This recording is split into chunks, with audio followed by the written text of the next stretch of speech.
Selamat pagi, senang sekali pagi ini kita bisa jumpa lagi dalam ocehan di akhir pekan. Dan tajuk kita sedikit berbeda ya dari biasa. Kita berbicara kita bicara tentang pensiun. Pensiun ini apa ya?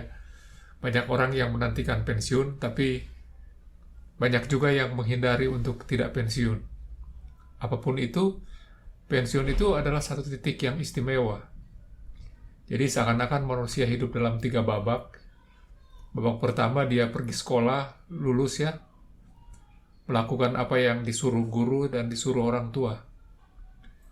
Babak kedua, dia pergi cari pekerjaan. Senang kalau dapat pekerjaan, cari nafkah, tapi itu sebetulnya melakukan kehendak majikannya ya.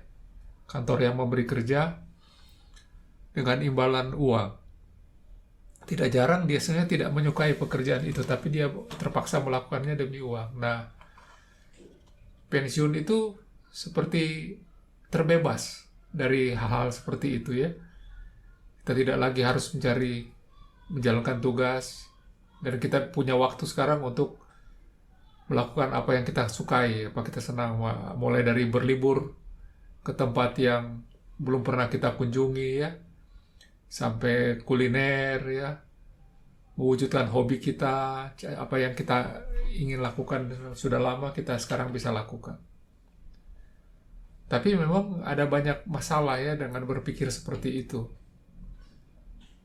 Pertama, masalah yang pertama itu kita ingin bersenang-senang ya. Jadi seakan-akan tugas kita di dunia ini sudah selesai, kita pergi untuk menyenangkan hati kita. Saya kira Alkitab tidak mengenal istilah pensiun seperti itu ya. Memang bisa tugas-tugas tertentu tidak lagi dia kerjakan, tapi di Alkitab kita tidak mengenal 3 fase kehidupan yang seperti itu. Yang kita kenal itu adalah kita terus belajar untuk mengikuti kehendak Tuhan, rencana Tuhan, misi Tuhan terhadap kita di dunia ini tidak mengenal istilah pensiun. Jadi tetap berjalan terus sebagaimana Tuhan kehendaki kita sejak lahir. Jadi sebetulnya pikiran kita mau bersenang-senang itu harus kita ganti dengan sukacita, hidup bersama, semakin dekat dengan Tuhan, semakin penuh melayani pada Kristus, kerajaan Allah, dan semakin bertumbuh karakter kita itu supaya semakin sesuai dengan karakter kerajaan Allah. Itu masalah yang pertama ya. Masalah yang kedua, tetap kita butuh kehidupannya dan butuh membeli keperluan-keperluan hidup, dan kita butuh income, butuh uang.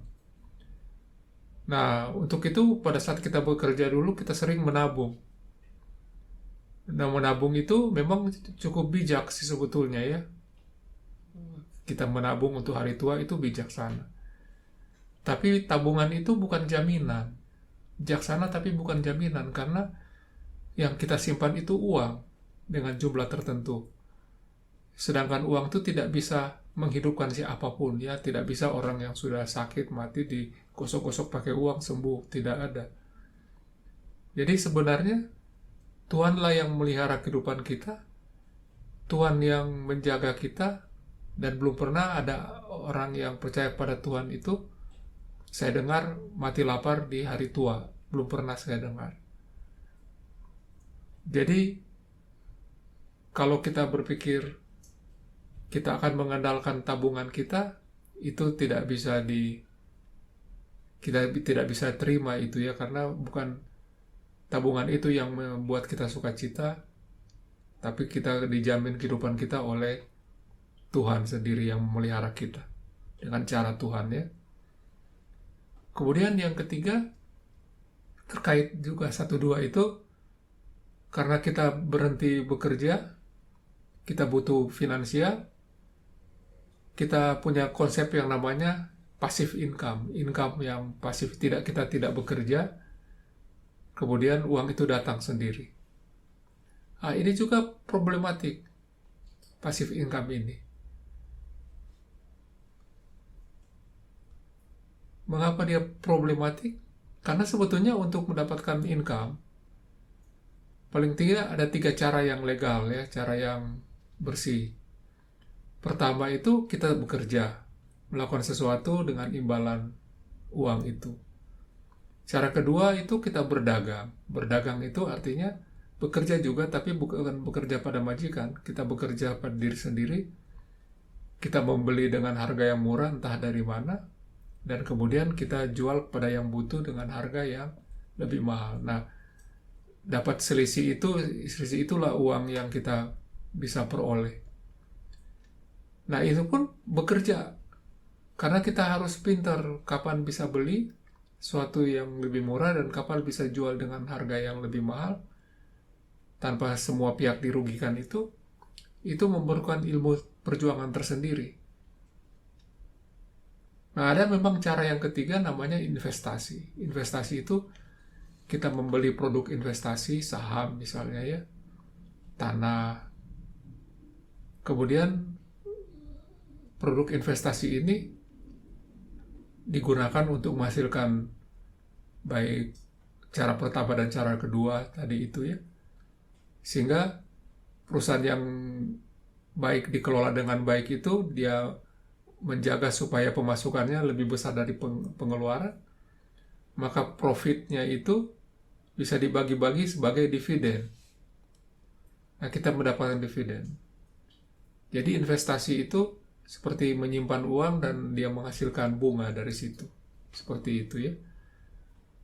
Jadi dari tiga-tiganya ini, yang kita tidak benar-benar perlu bekerja ya barangkali nomor 3. Tapi itu pun memerlukan kepintaran kita kapan juga kita membeli produk itu. Karena tidak jarang produk-produk itu pada akhirnya tidak ada profit dan tidak menghasilkan dividen. Jadi ada risiko seperti itu ya. Nah, tapi kalau kita lihat di Alkitab, sebetulnya ya sama seperti tadi. Tuhan yang memelihara, Tuhan yang memberikan kita kemampuan untuk bekerja, Tuhan yang memberi kemampuan kita untuk berdagang, Tuhan yang memberi kemampuan kita untuk berinvestasi. Dan itu kasih karunia Tuhan yang bekerja. Jadi tidak bisa juga kita andalkan itu tanpa kasih karunia dari Tuhan. Nah, sekarang terkait dengan penghasilan itu, investasi itu. Sekarang era digital ya, banyak pinjaman uang online, ada trading saham itu disebut investasi, tapi pembelian produk-produk investasi yang dilakukan menggunakan pasar saham atau pasar finansial. Sebetulnya oke-oke saja, cuma ini sebetulnya sesuatu yang memerlukan keahlian yang tinggi ya. Karena kita berhadapan dengan kompetitor-kompetitor yang sangat canggih, sangat ahli dalam hal ini, perdagangan kertas berharga seperti ini. Jadi kalau kita terlalu awam, kita itu sebetulnya ambil risiko terlalu besar ke sana ya. Jadi seperti berjudi. Dan saya kira kita tidak menghendaki uang yang datang dari perjudian. Jadi itu menurut saya harus dihindari, apalagi yang namanya jual beli saham menggunakan robot. Itu sangat tidak masuk akal sebetulnya, karena kita gambling menggunakan robot. Jual beli saham itu hanya masuk akal kalau kita menguasai ilmu trading atau kita menghendaki dividen dari situ. Nah, terlepas dari itu, kita kembali lagi ke konsep pensiun yang seharusnya itu adalah kita tidak berhenti bekerja dalam pengertian tetap aktif. Tidak ada konsep orang Kristen itu pensiunan. Yang adalah tetap dia itu secara aktif mengejar hal-hal yang penting. Kemudian kedua, Tuhanlah yang memelihara kita. Saya kira itu jelas. Kalau kita mengandalkan pasar finansial untuk masa depan kita akan sangat kecewa akhirnya ya. Dan Tuhan memberi berkat pada orang yang pintar di pasar saham, dan memberi berkat juga pada mereka yang tidak bisa apa-apa. Itu kesaksian kita melihat orang-orang yang sudah senior ya, yang dipelihara oleh Tuhan. Kita punya banyak uangnya sedikit. Kalau kita sudah senior tidak butuh terlalu banyak. Kecuali kita termakan harus jalan-jalan ke sana, harus pergi ke sana, harus punya hobi ini, harus beli produk investasi ini. Nah, itu yang membuat kehidupan kita menjadi tegang ya. Jadi pensiun itu berarti kita punya waktu banyak untuk terus bertumbuh, melayani Tuhan, dan berkembang karakter kita ya. Asik itu era yang paling asik sebetulnya buat kita jalankan. Dan janji Tuhan, kesetiaan Tuhan itu akan terus berlangsung. Dan kita bisa makin mewujudkan hidup bersama Tuhan. Asik ya. Bagi yang mau pensiun, selamat masuki usia pensiun. Yang belum, tidak usah dipikirkan, akan datang sendiri. Dan kiranya Tuhan memberkati kita semua, baik yang mau masuki pensiun, maupun yang masih terus aktif. Tuhan memberkati.